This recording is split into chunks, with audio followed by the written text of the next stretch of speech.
to do a video today on New Year's resolutions since we're very couple days until the new year. So, first, I want to start off with reading something that I wrote yesterday. I wrote in regards to New Year's resolutions. I wrote, setting New Year resolutions are ideal in concept, but a new year with no desire to encounter discomfort to achieve your predestined purpose is just another year of talking about dreams that are drowned in mediocrity. My caption was, the focus shouldn't be on setting goals. The goal is to heal from the wounds that haven't allowed us to achieve those goals year after year. So I was inspired to write that because I knew that I was going to do a video today regarding New Year's resolutions. As I stated, with my second book that I wrote in the introduction, or I believe one of the first devotions that I wrote, I indicated that I don't believe there's anything wrong with setting New Year's resolutions, but I also don't think anything is wrong with not setting New Year's resolutions. Setting your New Year resolutions is traditional, it's cultural, it's a thing to do. It seems the ideal thing to do. If you don't do it, you feel like you're left out. We have a common theme that I don't know about you, but I see every single year, new year, new me. I've even said that at some point, new year, new me. But as I wrote, as I the content that I produced yesterday regarding it, producing New Year resolution is an ideal thing to do, but to do it, not willing to understand that it requires discomfort. It's just talking because you setting, oh my God, I cannot speak this morning. You setting New Year's resolution or putting content out, a tweet, an Instagram post, or whatever you want to say, something verbally with friends and family, new year, new me. Are you just saying it because it's a new year and you say it every year, or do you understand what comes with New Year's resolutions and setting goals? That's what I want to convey this morning. It's not just something we say, it's something that you do year round. So my thing is, when you're setting New Year's resolutions, right? And you're talking about New Year resolutions, let's say October, November, December, and you're putting it on pause. The question is, why January 1st? Why can't you start now? I'm going to give you an example. Like, if someone wants to lose weight and it's around the holidays and it's around Christmas, the common reason why they don't want to start losing the weight, which I have used in the past too, just to let you know, is it's Thanksgiving and it's Christmas. I want to be able to enjoy Christmas. That was my excuse. And then afterwards, when I start really working out and eating healthy as a lifestyle, I realized Thanksgiving is one day and one meal. Christmas is one day and one meal. And I understand we have leftovers, but when you make working out and living healthy your lifestyle, you condition yourself for cheat days. Maybe you can freeze one Thanksgiving meal and put it in the freezer, and your next cheat day eat one more Thanksgiving meal and freeze one Christmas meal, put it in the freezer or deep freezer and freeze it and eat it one on your next cheat day. Do you see what I'm saying? There's ways around it. So I'm not talking to you about something that I have not done myself. So this is not me criticizing you or judging you because I have done it.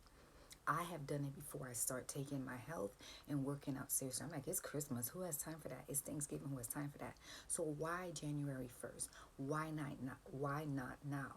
And the reason why not now is because you're making excuses wrapped in fear and mediocrity, scared to do the work scared to do the work to live in your purpose.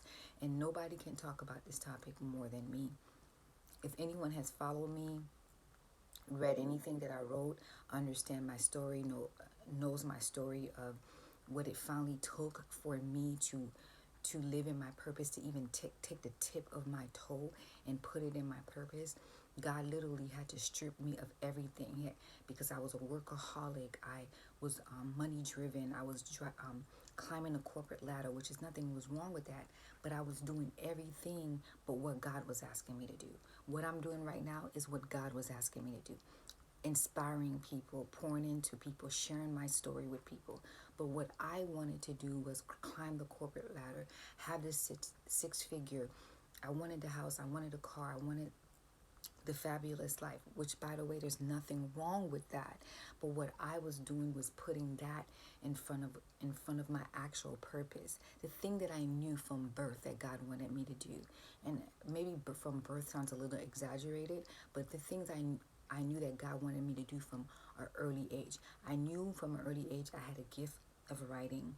I knew that I wanted to be a writer. I knew that something was different about me, but I put pause on it for so long because the discomfort it took to actually go through the pruning process to live in your purpose, I wasn't willing to do that. So when we make excuses until January, or we make excuses not to really do our so-called New Year resolution, is because we're living in fear. We're living a life of mediocrity, which I did, okay, and we're scared to do the work to live in to actually live in our purpose. Setting goals.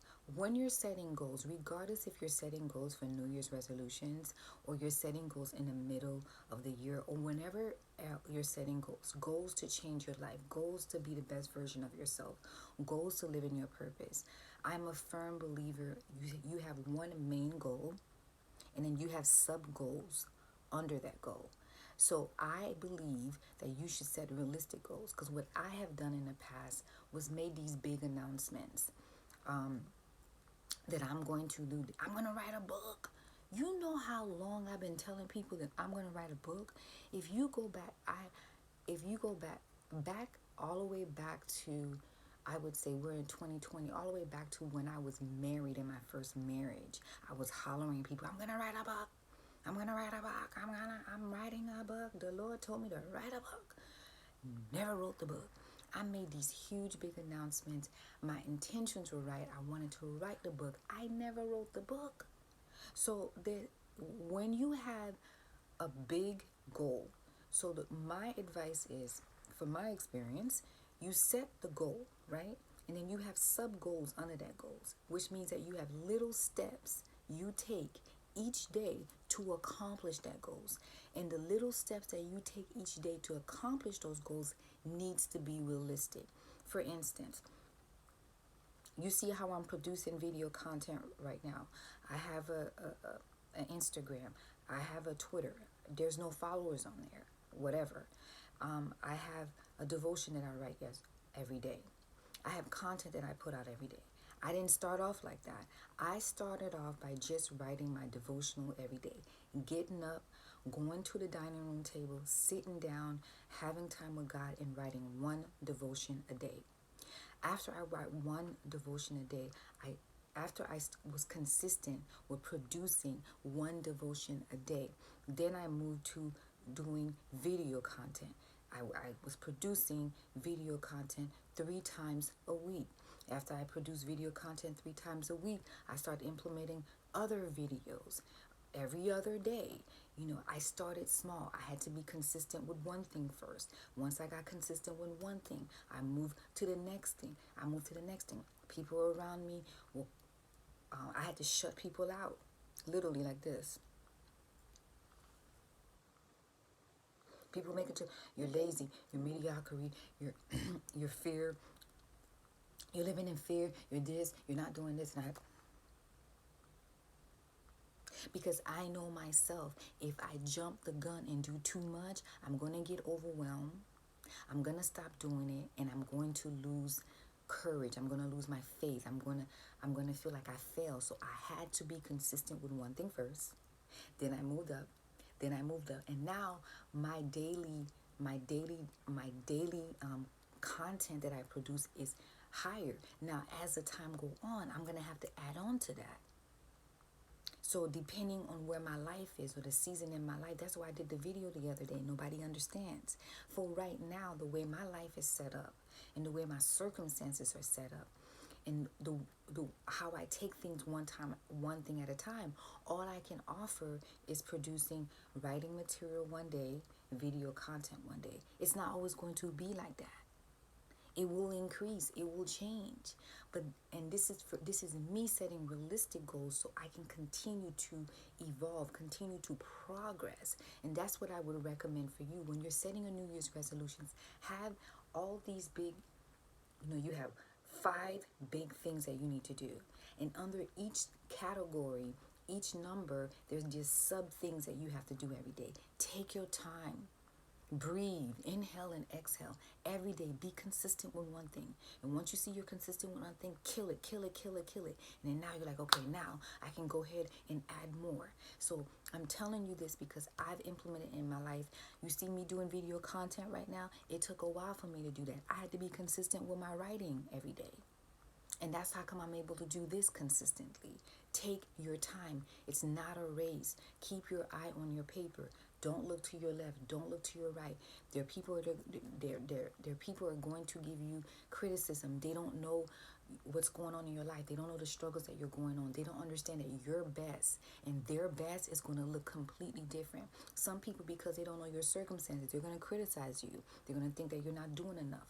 But it's like, on their behalf, I'm going to say they don't know better because they don't know what they're basing your best off of their best. They don't understand what you're doing is your best. And don't share your goals with everyone because not everybody wants you to win. We have to understand there are a lot of people walking around here not living their best life, living a mediocrity life, not living in their purpose, living in fear, not doing things because they're living in fear. So when you share your goals and you're actually accomplishing things, it's going to bring out insecurities in some people. It's going to bring out jealousy in some people. It's going to bring negativity out some people. So be very wary of who you share your goals and your dreams with. You can't share your goals and your dreams with everyone. Just have selected people that you know for a long time that's earned the right of your vulnerability to share those goals with them. Okay? And the last thing, no matter how many New Year's resolutions we set, goals we have to make sure everything that we do, we're in alignment with God. For instance, one of my friends brought up something to me the other day as a suggestion that she was extending herself to me, and as great as the extended offer sounded, I told her I have to think about it. And what I mean I have to think about it means that I have to pray about it. I'm in a season in my life, I'm not doing anything without praying about it. I'm not doing anything without going to God first and asking God, to direct me. Is this from you? Should I do this or should I not do this? So you have to make sure everything that you're doing, your goals and your dreams, they're in alignment with God. Is this what God wants you to do? When I was in a corporate world working a 9 to 5, there was nothing wrong with working a 9 to 5 and bringing in those big checks and doing those things that I was doing. And I wanted to travel. I wanted to enjoy my life. There's nothing wrong with that. But the thing is, I wasn't in my purpose. I wasn't even trying to even work a 9 to 5 and do my purpose because I was so money hungry because my purpose wasn't bringing in no money. Every time I attempted to do my purpose, there was nothing happening. But every time I work hard at work, I got a paycheck. So I'm like, paycheck or purpose that produces zero. But see, now I understand fruitfulness. Fruitfulness does not always appear in a monetary sense. Fruitfulness appears in changing people's life, impacting people, being obedient. So I had to learn the hard way that, there's nothing wrong with goals and dreams and achievement and financial aspirations, but we need to make sure all our aspirations and everything that we do, we go to God first, and that our dreams and our goals and our aspirations are in alignment with God. So there's nothing wrong with setting New Year's resolutions. There's nothing wrong with not setting New Year's resolution. The question is, you need to ask yourself every goal that you're set, the why that you're doing it. And you need to also make sure you're taking realistic steps in setting those goals so you don't set yourself up for failure. So the new year is coming. Most likely when this is posted, this is going to be, we're going to be in a whole new year. So happy new year.